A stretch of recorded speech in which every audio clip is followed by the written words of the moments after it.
The Voyage. At 12:15 on April the 10th, the order was given to sail, and so was begun an epic that none would ever forget to this day.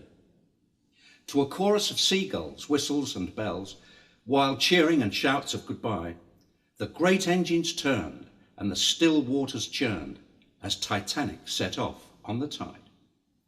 With tugs to assist as she made to the sea, her great swell caused fear and derision. For a ship that was moored along by the shore broke loose and came near to collision. This incident caused an hour's delay amid waves of great consternation. And the name of that ship that endangered the trip? New York. Yes, the planned destination. On reaching the Channel, Titanic sailed free to the French northern port of Cherbourg, where just after 5 the boat train arrived and people were tendered from shore. While 22 people here disembarked, the world's richest couple, the Astors, shipped on with a group that numbered en troupe 274. Titanic left Cherbourg at 8:10 p.m.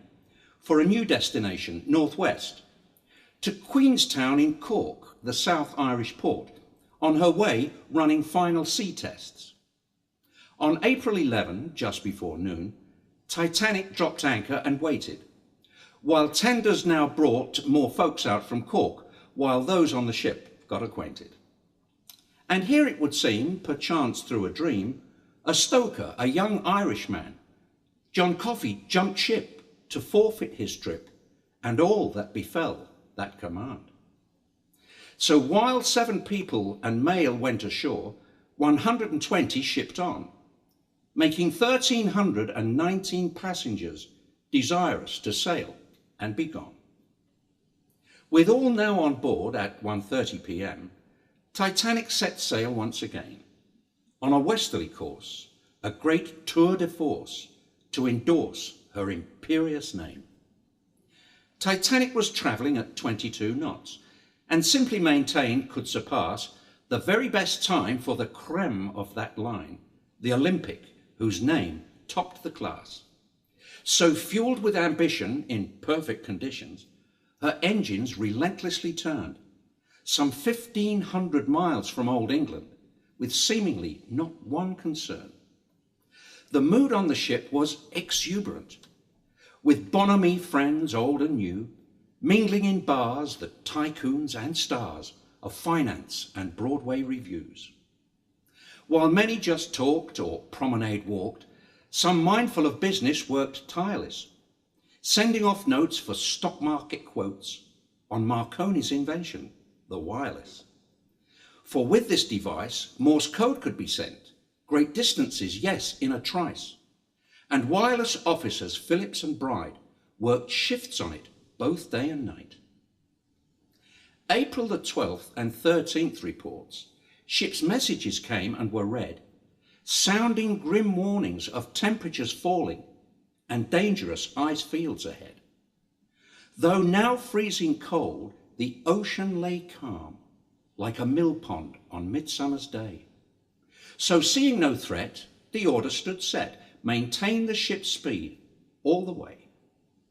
When Sunday the 14th of April arrived, repeated alarms were received from ships Ramahamack, Coronia and Nordam, advising positions and speed.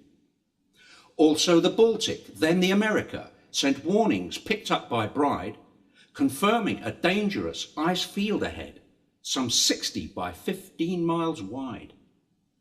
So when Captain Smith, having thus been informed, passed Ismay the warning sheet docket, he read it, then turned away, unconcerned, stuffing it into his pocket. Later, it seems, having gained some concession, the captain changed course by degrees, attempting to skirt the cause for alert and find a good stretch of clear sea.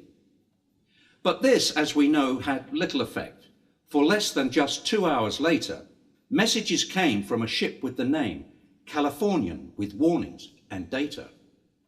Then Smith, it would seem, became ill at ease, consumed with his moral dilemma, to heed the alarms or accede the demands of Ismay, his company director.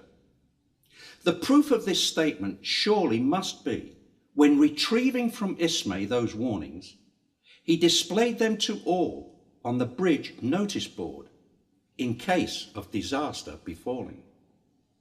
With temperatures plummeting zero, most passengers chose to repair to the cafes and bars, now warmer by far than the decks with their bitter cold air.